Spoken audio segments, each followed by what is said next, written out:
Christmas आणि नववर्षाच्या स्वागतासाठी महाबळेश्वर सध्या पर्यटकांनी गजबजून गेले। पर्यटकांचं आवडतं डेस्टिनेशन असलेल्या महाबळेश्वरमध्ये सध्या वातावरणही आल्हाददायक झाले। विण्णालेक मुख्य बाजारपेठ विविध पॉइंट्सवर पर्यटकांची मोठी गर्दी होताना दिसते। मुंबई पुण्यातील पर्यटकांनी कोकणच्या समुद्रकिनाऱ्यांकडे आपला मोर्चा वळवलाय। मुंबई पुण्यापासून हाकेच्या अंतरावर असलेल्या रायगडला पर्यटकांची पहिली पसंती मिळतेय।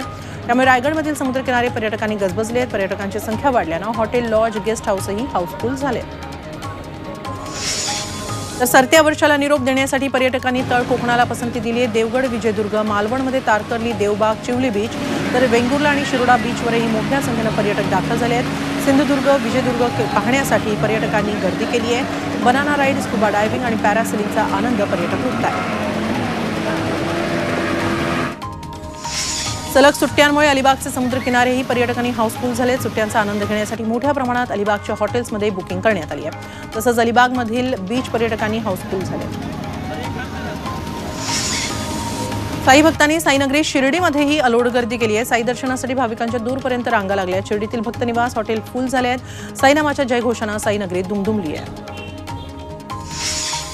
सलगच्या सुट्ट्यांमुळे 8वे ज्योतिर्लिंग असलेल्या औंढा नागनाथ मंदिरात भाविकांनी मोठी गर्दी केली।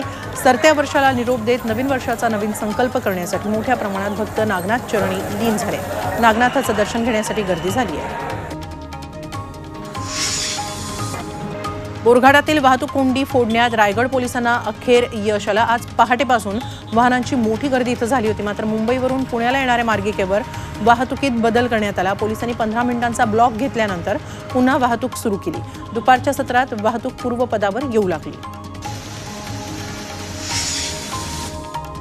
हिमाचल प्रदेशमध्ये मनालीकडे जाणाऱ्या मार्गावर प्रचंड वाहतूक कोंडी होते। घाटातही वाहनांच्या लांबच लांब रांगा लागल्या आहेत। क्रिसमस आणि 31st सेलिब्रेशनसाठी पर्यटकांची पावलं मनालीकडे वळली आहेत।